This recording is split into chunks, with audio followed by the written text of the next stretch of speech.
making sure everything goes to plan and talking to the client. You need to have a production manager who makes sure the planning and schedule is right. You need to have the creatives, whatever creative you need, if it's a brand strategist, copywriter, art director. Hey, what's up, branding experts? Arek here at Ebaqdesign, and welcome to On Branding Podcast. And today I have two guests on my podcast, Fredrik Öst and Erik Kockum. And they are both partners at Snask. They're joining us from Sweden, and Snask is an internationally renowned creative agency that makes kick-ass branding, design, and film. So today we're going to talk about how to build a strong brand image. Hello guys, thanks for joining us today. Hello, Arek. Thank you so much for having us. Pleasure to be here. Thank you. Thank you so much. I'm super impressed. And by the way, for you guys who are listening, just go to snask.com, snask.com, or just search on Behance, because I'm super impressed by the amount of work you have and the quality of work you have in your portfolio. It's amazing. On this podcast, I just wanted to talk about your process, how a typical client engagement process looks like, and maybe you can give us some tips on how to, because you're not a typical branding agency, right? You combine film, videography with photography, with art direction, and with branding and other things like illustration and so on. Can you talk to us a bit about how you started your agency, and then you can maybe take it from there? Yeah, I mean, we started the agency straight from university, so we had 0 years of experience. People in the industry told us, oh, you need 10 years of experience to start your own agency. And then we thought, whose experience is it that we're going to get? And probably white old men, the conservative world's experience. So we thought, why not fuck it and just start our own agency, make all the mistakes ourselves, and find our own way of doing things. And basically, that's how we started out. Yeah, that's awesome. That's awesome. I've read some of your story, and so basically I was telling you, hey, you need 10, 15 years experience before you even think about starting your own agency. But this is not, it's actually, the best way is actually to learn on your own by doing things, right? By working with clients, by doing the design work and figuring out yourself. And so... Yeah, go ahead. No, but like that, we're so happy today. We're so happy that we did it. I mean, the thing when you do it like that is that it takes more time. You know, it's like it takes some effort and it takes some time. But if you manage to do that, you create your own thing. And like, I think if we would have gone in to get 10 years of experience, we would have so easily become like everyone else. Because then we would have been taught you have to do it this way. And even if we would have started 10 years later and been like, now it's time for Snask, then we would have like, but we know how you should do it. And that would have been based on someone else. Yeah, definitely. So you're doing a lot of things, working with a lot of different, companies. And what is your favorite project? What is your favorite client? What type of client do you like to work with? Depends on, the creative freedom versus, of course, ambition and budget is always the case. But one of our favorite project is Malmö Festival 2014, where we got to do a visual identity that became a whole area of a festival. So it became 13 meters long and 9 meters wide typographic installation that we went up 30 meters up in the air to shoot from above, and then it was used as a whole area for kids during the festival of 8 days. No, I think like a reason for that is like both it's the design driven thing that we, like even if we take it out in many ways in photography, etc., it's based from like a design idea, and also that they are not a commercial client, meaning that they were much more appreciating like sort of an expression that maybe was more about the emotions and art, and we didn't have to sell something at the same time, more an experience, I'd say, than a product. I see. So it gave you basically more creative freedom. So there were no constraints. Sometimes you had these clients. Yeah, no, but it's funny with that because I think when we presented that idea for them, for example, we did the classic rationale of explaining everything like you have to. commercial clients. But if we do this, you can use it like for this as well, and it will be very effective. And then you're trying to speak their language a little bit. And then after the presentation, there is like, yeah, but why don't we just do it? Like, why do we need to have all these smart details in it? Like, why don't you just express it in a nice way? Like, they didn't care about those like rational arguments. They just wanted to express art. And yeah, so it was a very fun project in that way, that like we were behaving more commercial than they and them almost in the start of it. It's interesting. And you touched upon an interesting thing that I would like to talk about, because I think that if designers who are listening to us, they're probably wondering, like, how is that possible that you are so unique, you're so original with your work, and at the same time you're able to convince clients that, hey, this is what we should do, because it's very artistic, it's very creative, it's very unique. Can you just walk us through your ideation process? Like, how do you come up with ideas, and then how you sell those ideas to clients so they can buy it? They buy into those original ideas rather than just going with something conservative. I think a good question. The first thing is that we only put projects in our portfolio that we would like to do again, meaning in the long run, companies contact us to do bold projects. So that's an important factor here, because if companies contact us to do bold projects, that means we know that we can push a lot of that in a project. Secondly, when it comes to the process of a client, we very much push them before we start doing ideas and checking their ambition with the project, that we really want to do something bold with you. We want you to stand out, be unique, etc. And making them understand that is super important even before you start presenting ideas. So you basically set the stage first for what's coming. So to prepare the client that, hey, this is what we want to do. It's going to be something unusual, something probably unexpected, something different. So get prepared for that. But these are our recommendations, and if you want to work with us, we will be glad to work with you. So there is okay. So if you set the stage like this, I'm wondering, like, okay, that's fine, but you have an awesome portfolio, right? But you didn't start like that. So how to start like that? Because clients who approach you now, they can see your work, right?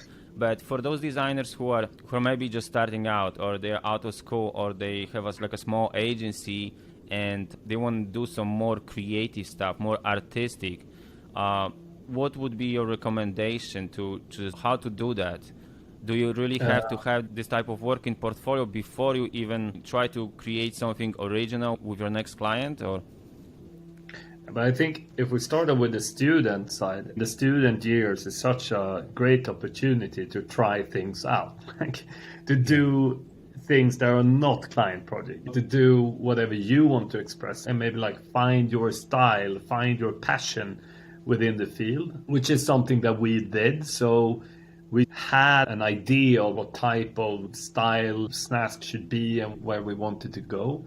And then, like Freddie mentioned, it's a lot about creating that portfolio next step and put effort into that. Even if you make a small project in terms of just decide the budget or the type of client or whatever it is, when you start working, still make it look big. Put effort on the documentation of the project, create more assets than needed or than what was asked for, and document it in and make it into a beautiful portfolio case. Then again, if you show that from its best side, that's when people are going to be like, I want that, and don't put out a boring commercial corporate project that you don't want to do. Put that into the drawer and present the stuff that you wanted to. That's a great tip. That's an awesome tip. Yeah, that's definitely your priority as a designer, as a creative, because that's how you're getting hired based on your portfolio, based on past work. So you really need to pay utmost attention to what you put in your portfolio, as you mentioned, right? You don't put every single client in your portfolio. You only select the work that you want to be recognized for, that kind of a match your vision for your creative agency in the future, what the type of clients you want to have in the future, right? Yeah. So that's extremely important. It's super important, and then you need some time to let that grow, because if, like you said, from the start, and maybe we did I don't know, 20% of our projects were maybe the things that we wanted to do, but that was all we showed. And then that percentage grow over the years. So like after 5 years of working, maybe it was 80%, even that like we got in, that was the style that we wanted to do.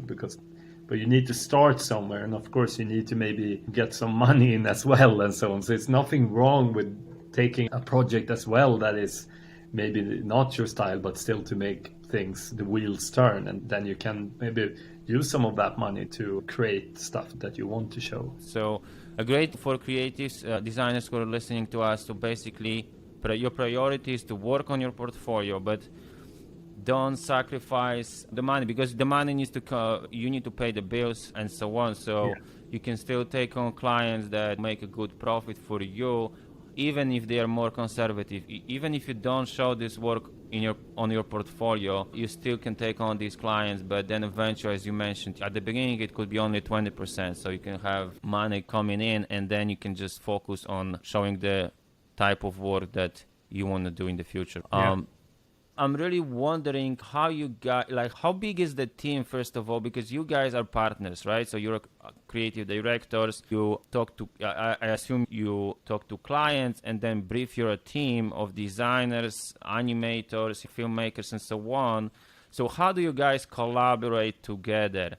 Is it more of open, like a brainstorming environment, like a meeting, or is there perhaps teams or art director with a copywriter or something like that who work on different concepts, and then they come together and select the best concept and then work together towards finalizing that concept? Can you talk to us about that, the process? Yeah, so all in all at Snask, we're roughly 10 people in different roles, and have an extended family that we call Snask Supreme, which is our experts within everything, within film design, copywriting, whatever. And for every project, we put together a team of experts that we feel is most suitable for the project and that part of the project, because sometimes a client project can be one team that's doing one part of it, and then at another point it can go over and be another part. But no matter where we are in the process, you need to have an account director, for example, making sure everything goes to plan and talking to the client. You need to have a production manager who makes sure the planning and schedule is right. You need to have the creatives, whatever creative you need, if it's a brand strategist, copywriter, art director, designer, etc. So it's like you need all these elements in a team, and then directors of different sorts to make it like into a good team. And don't forget that the client is often also part of a team in a way, because you always do a project with a client. So it's a big team, and you always put together the best team possible for the client. So based on the client, you put together a team and then you work with the client. So when you work with your clients, do you work with your clients like super closely? Can you talk to us about the discovery session, the strategy, a bit about what precedes the design? Because we started talking about setting the stage and so on, but can you just give us some more detail and in some depth into the strategy, the discovery phase? Yeah, of course. We do a lot of brand strategy, and for us it's very important that it comes before the design, because it's basically all the insights that we need and the direction of the brand. And no matter what we deliver, we can deliver brand platforms, tone of voice, messaging, etc. But it's always a direction, creating a personality of a brand. A personality, a tone of voice, like what does this person say and how does this person say it. And the personality together is very important in order to know what to design. You can't choose an outfit for a person you never met. It's very important. It always precedes the design. Okay, what do you think? What do you see any trends coming up in 2023? Because we are approaching the end of the year. 2023 is coming. There are a lot of trends coming up every year, different visuals, whether it is fonts, color schemes, or whatever. Do you have anything in mind that you think we're going to see more in 2023, or you would like to try more with your clients next year? Funny thing with that is, from our perspective, we almost been looking more at ourselves and like what we like doing and what we think is fun and works well for our clients, etc. And then we funny because we've been going on now for so many years. So like during 15 years of creating like our type of expression in design and film and photography and so on, we've been like in and out of trend several times. So yeah, I'm not sure if we're in and out of trend like now or in 2023, but it's never really been our focus to adapt to it. So we don't pay too much attention on it. I don't know what it feels like. What everyone's talking about is the AI creations and stuff like that. I feel maybe it's more going to be a backlash on that. Yeah, well, it's kind of interesting because what's happening in 2023, no human on Earth can tell us what's going to happen in 2023. And trends is kind of like everything from this second and backwards in time is a trend. So you might think that a trend is something that is coming, but actually either it's already been, like in fashion, oh, the 70s is coming back, or it's something new, which we like, then you can't tell what's going to come. So you can't say what a trend is before it's already here. And for us, we much rather look at what hasn't happened, which means you can't say what's going to happen and find inspiration in that. Whereas if we take AI, which is funny, ironically a trend, AIs only look at what already happened. They take that data and they try to create something from that. So that's our long answer. No, but that's very true. So you're just making a point that trends are, if it's a trend, that's something, that's something from the past anyways, right? So we cannot really predict trends, what's going to happen. But do you think you will experiment at some point with AI or with generative design or anything like that? Do you think you will have a project in your portfolio, that might be using AI, or do you totally dismiss that and you just want to focus on doing what you're doing? What do you think? Of course, we will at some point use AI, but always in combination with a human. So for us, AI will be a tool, just like a computer, a hammer, painting, whatever. It's a tool that a human can use to create something. But when it comes to AI doing it all by itself, we don't really think that it's going to, Yeah, and it feels like it's so early. It's like now it's only about look, an AI can make that, like sort of like a human can, or like it's just like translating it in trying to like almost make a process shorter or easier. I don't know. It's like it would be more interesting if it was some like value-based version of it. Something that we were creating something new with a reason that was not about the craft, or you know what I mean. It would be based on some type of other exploration where we wanted to find something. I don't know exactly what, but then maybe it could be more interesting than like just producing an image through AI. No, but that's exactly what I meant, using it as a tool. Like I would imagine, for example, I don't know, you want to create a set of graphics in a specific style, whether it is like cubism, for example. So you could ask AI, hey, can you generate us a library of photos, or images in a cubism, Picasso style or something like that, right? Okay, last question I have for you. Since you are so creative and so original, and you are saying like it all comes from you, right? You focus on yourself in your work, on doing great and unique work, but there might be, I assume, there are things that inspire you. Perhaps other agencies, perhaps you look into the history, as you mentioned, into the past, try to get inspired by styles, like you mentioned, from the 70s or 60s. So how do you find inspiration? Where do you look for inspiration? Can you talk to us about that? Yeah, simply put, we try to live as good lives as possible with the most meaning for ourselves. Meaning we spend time with our loved ones, with our best friends, our family, pets. We watch films, we consume culture, we read books, we read the news, we talk about politics. These things that is everyday life, and trying to be inspired in that, because to us, that's closest to our hearts. That's what makes us want to live the most. And we believe that if we are super close to the reason for us existing, then we can find inspiration in that. It's much more that than looking at someone's style or what another agency did, etc. It's much more trying to lead lives that we feel is meaningful, and from there finding inspiration. You can even find inspiration from horrible things like this wars going on now. There are right-wing extreme politics going on, and you can find like energy in making something against that, for example, or trying to bring topics up. So there are always interesting things happening right now that you can find inspiration in, that doesn't have to be visual. Awesome. No, that's a great point. So basically, just keep your eyes open and just soak in what you do on everyday life, reading books, watching movies, hanging out, and stuff like that's gonna make you feel present and inspire your creativity, right? As we are approaching the end of, yeah. No, but Go just ahead. then don't be afraid to mix those with your work.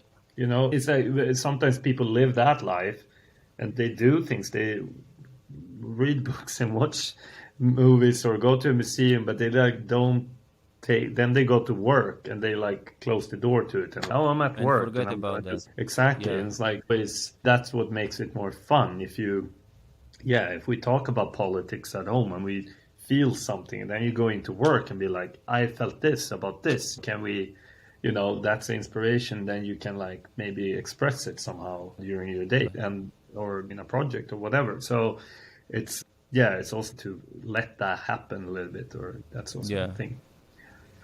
Yeah, so just being in the moment, basically, not just like going to the museum and then you go back to work and you forget about that. Just being present, thinking about that, thinking about life, thinking about what you are doing, and just being and soaking in all this inspiration from our everyday life. That's gonna inspire us more than just trying to like break other projects, because at the end of the day we need some balance, right? So we cannot spend every single minute in front of the computer looking at other people's work and breaking it down and see what they've done that is so amazing, because it can actually come from us from the inside when we allow for it to happen. So that's awesome. I really appreciate it. I think that our audience will enjoy these tips. And of course, I'm going to look to your link to your portfolio, which is snask.com again. And you have so many awards on Behance. I have never seen any agency with so many awards. So it's 70 or so. I don't even remember. It's unbelievable. Yeah, check out Snask on Behance as well. Do you guys, how can connect with you? Are you active on social media? Yeah, Instagram. Instagram is the best. So thanks again. Thanks, Erik and Fredrik. Thank you for Thank you, having man. us, Arek. Yeah, thank It's you. our pleasure. Super nice.